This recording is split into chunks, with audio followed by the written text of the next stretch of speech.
In the next 15 minutes, our weekly report on business, and the National Women's Cross Country team brings new meaning to the term ski bums. More on that from Jeff Collins ahead. But first, the largest charitable lottery in Alberta history was launched today. The Alberta Cancer Foundation and the Canadian Cancer Society announced the Cash and Cars Lottery 2000. At $100 a pop, a ticket will get you a chance at some $4.5 million in cash and prizes. We're teaming up to maximize our impact through the proceeds of an exciting new province-wide Cash and Cars Lottery 2000. By teaming up in a province-wide market, we have the opportunity to conduct a bigger lottery and offer $1 million in cash as the grand prize plus 50 vehicles. It's hoped that the Cash and Cars Lottery will raise more than $4 million for the two cancer organizations. The Calgary Board of Education and parents from the community of Acadia have banded together this week as kids return to school. It's all part of a plan to make things a little easier for kids, many of whom are having to take an entirely different route to school than the one they may have used in the past. Here's more on this story from Kellyanne Purdy.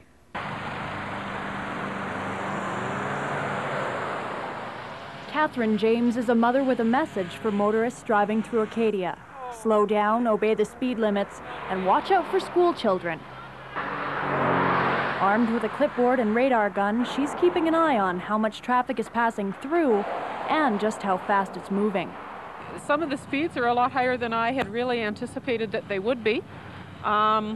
We've had people clocked up to 62 kilometers an hour on this road. So a lot of traffic. I'm up over 200 vehicles.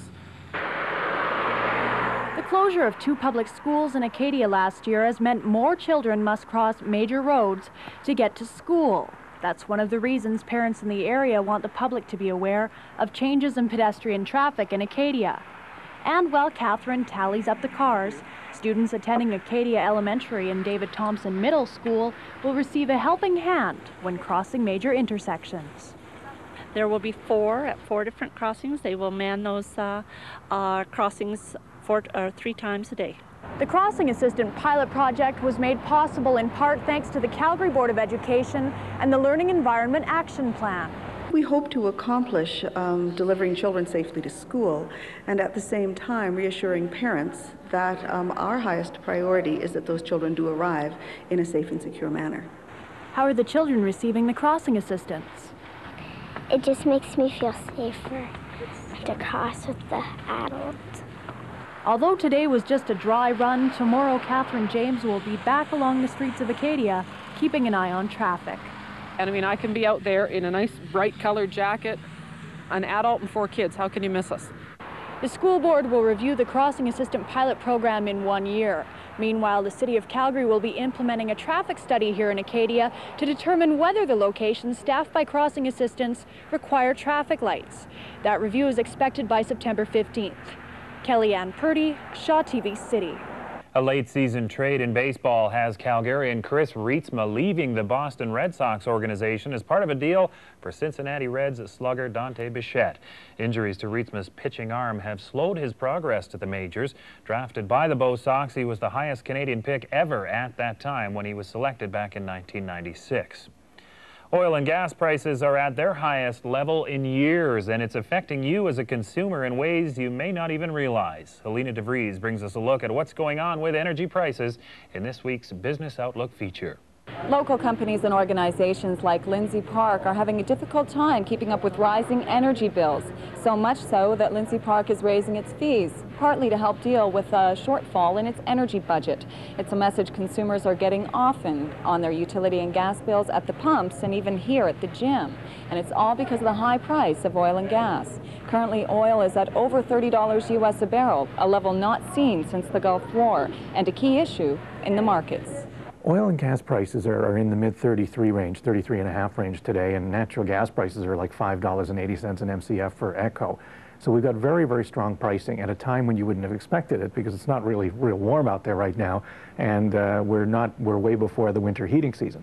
What seems to be happening is inventories are very, very tight, and the Americans are realizing that there's going to be a shortage this winter, and so they're trying to stock up, and of course the prices are going up. Joseph Schachter of Schachter Asset Management also says the effects on the Calgary economy are significant. In Calgary, it could cause the same kind of boom conditions we saw in the late 70s in terms of expensive housing, a pretty robust economy. But for retailers, it'll be pretty good. For people in the job market, salaries will be good. There might be nice bonuses. I think it could be a very good time. But again, there's going to be the problems of a dynamically growing city like we had in the 70s, where services are going to be pushed to a premium, and you're going to have difficulty getting access. Recreation might be a problem, but housing and hooking up new housing might be the worst problem in terms of new people coming to town and finding that Calgary's not a cheap market. And many Calgary oil and gas companies are benefiting, and one Joseph Schachter likes in particular is Summit Resources, listed as SUI on the Toronto Stock Exchange. Now, as the oil prices increased, we've got there a little quicker, and now we're ready to grow. We're very financially flexible. We're focused in core areas. But the continued success of companies like Summit depend on future oil and gas prices. So what can we expect? I think the commodity prices are going to be between $28 and $35 for the foreseeable future. But heading into winter, I think you're going to be using every barrel that we need. As for investors, the overall oil and gas sector looks pretty strong over the next little while, especially during the peak winter months. As for consumers, the province is announcing a $300 cashback rebate for taxpayers to help try to offset the high utility costs. Helena DeVries, Shaw TV Business.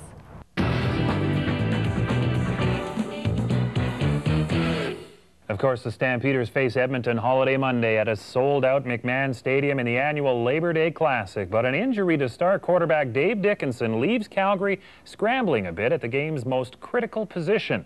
More from John Henderson. Anderson slides out of the back, goes, and gets hammered, first sack of the night. It was the worst possible scenario heading into the biggest football game of the year. Not just that the Stampeders lost, but star quarterback Dave Dickinson gets sacked time after time after time by the Montreal Alouettes, eventually suffering a knee injury that's forced him out of the Labor Day Classic against Edmonton. That means seldom used backup Troy Kopp suddenly gets tossed into the Battle of Alberta, ready or not. Well, I'm real excited right now. I'm really looking forward to the opportunity to go out and play and prepare this whole week to play. It is unfortunately quite a difference knowing that you're going to play rather than not knowing. So there's really no excuses for not knowing everything you can about Edmonton and everything you possibly can about our offense this week. So it's just going to be a lot of fun getting ready to go play. 5, 6, 7, 8. One of the best parts about the game is we tend to have a little bit of a extra time for preparation and before the game, which in this situation where we're going with our backup quarterback, we've had a few extra meetings to help try to get him a little better prepared. Troy was in Winnipeg before, and he had the one huge game and was pretty much negated to a backup role. So it's an opportunity for him to show what he can do when he's had a week of work with the starters and as a starter. No question, Dickinson's injury has exposed one of the few weaknesses on the Stampeders. Behind him, there remains that question mark at quarterback. It's up to Kopp to change that way of thinking. Long term, I can't really tell you. I'm not looking past this game. I'm just so excited to go out and play this week. I just want to have a good performance, and we'll look down in the future after this game. 6 seconds. So Labor Day is always the biggest football game of the regular season here in Calgary. It could also be the biggest of Troy Kopp's professional career.